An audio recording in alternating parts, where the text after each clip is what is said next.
Welcome to this explainer. Look, if you're trying to wrap your head around the absolute masterclass we just witnessed at MetLife Stadium, you are definitely in the right place. We're going to completely unpack the incredible climax of the 2026 FIFA Men's World Cup final. Because honestly, this wasn't just your standard football match.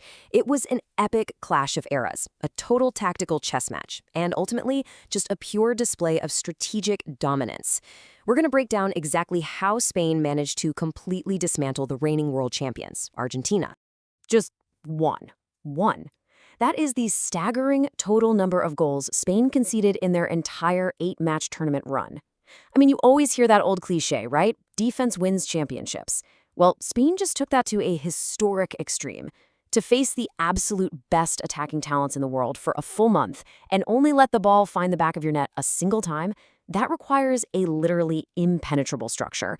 And as we're going to see, that defensive solidity was the absolute bedrock of their entire championship run. And that brick wall of a defense led directly to this final result: Spain 1, Argentina 0, settled in what was just a grueling extra-time thriller. With this victory, Spain officially dethroned the defending champs to claim their second world title, their first since way back in 2010. Now for Argentina, obviously it's a heartbreaking end to their quest for back-to-back titles. But how exactly did Spain pull this off against a team that is so famous for their incredible survival instinct? Okay, let's dive into this. Part 1, a generational clash. Before we even get into the X's and O's, we really have to understand the macro storyline that defined the build-up to this final, because the narrative stakes out on the pitch were just immense. We had a true generational showdown. On one side, you have the 39-year-old icon Lionel Messi. He's the tournament's most dangerous creative engine, desperately attempting to lead Argentina to consecutive World Cups, something nobody has done since Brazil back in 1962. And on the flip side, 19-year-old Lamine Yamal, the teenage prodigy who literally just helped Spain win Euro 2024, representing the dawn of this terrifyingly good new Spanish era. It was the greatest player of his generation, going head-to-head with the kid who might just define the next one. And seriously, you can't make this stuff up. In a remarkable twist of fate, this highly anticipated duel completed a 20-year full-circle moment. Back in 2007, a 20-year-old Lionel Messi did a charity photo shoot where he actually bathed an infant Lamine Yamal. From a viral photograph in a little plastic bathtub to facing off on the ultimate global stage for the World Cup trophy, it just grounds this massive pressure cooker sporting event in a deeply human, emotional story. Moving on to part 2, the tactical battle.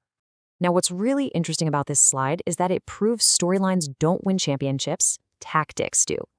The 2026 final was billed as this irresistible force meeting an immovable object, but heading into the match, the analytics painted a super fascinating picture.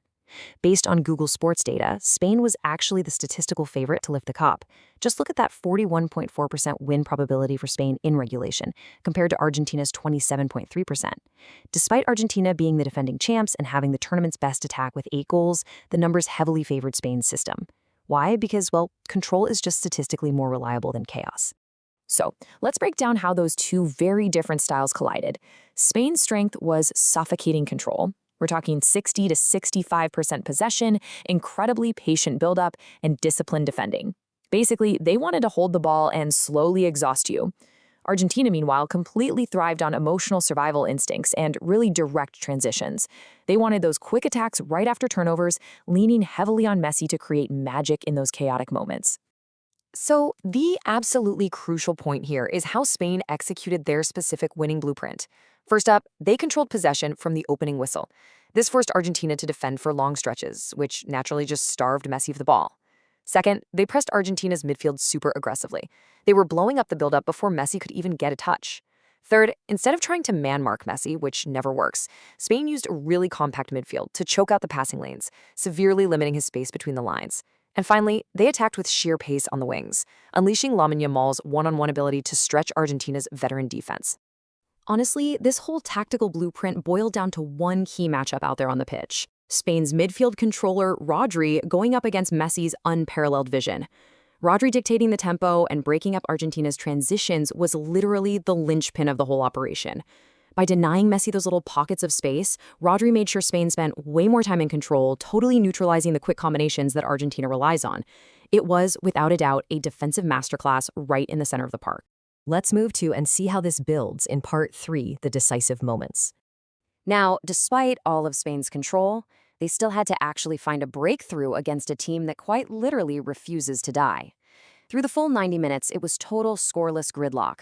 Spain hoarded possession, created far more chances, while Argentina just struggled to generate their trademark attacks. Then, in extra time, absolute disaster strikes for Argentina.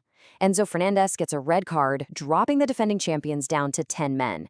And Spain, they pounced immediately. In the 106th minute, a loose ball drops in the penalty area, and substitute Ferran Torres just hammers it home from close range. And that chaotic sequence secured the ultimate prize. Spain captures their second World Cup. But what you should really take away from this explainer today is that this trophy was won in the defensive third. Goalkeeper Unai Simon and that Spanish backline completely shut down the greatest player of his generation on the absolute biggest stage. They absorbed the pressure, dictated the pace, and proved that a perfectly executed, disciplined system can neutralize even the most dangerous individuals in world football. Which brings us to our final thought.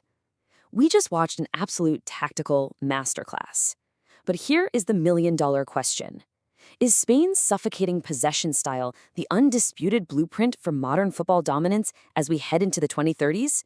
Or was it simply the perfect, tailor-made counter to an aging, albeit legendary, generation of Argentine talent? It's a massive debate, and it's one that's going to shape the next 4 years of international football. Thank you so much for joining this explainer. Keep analyzing the beautiful game, and I'll see you next time as we continue to break down the strategies that define our world.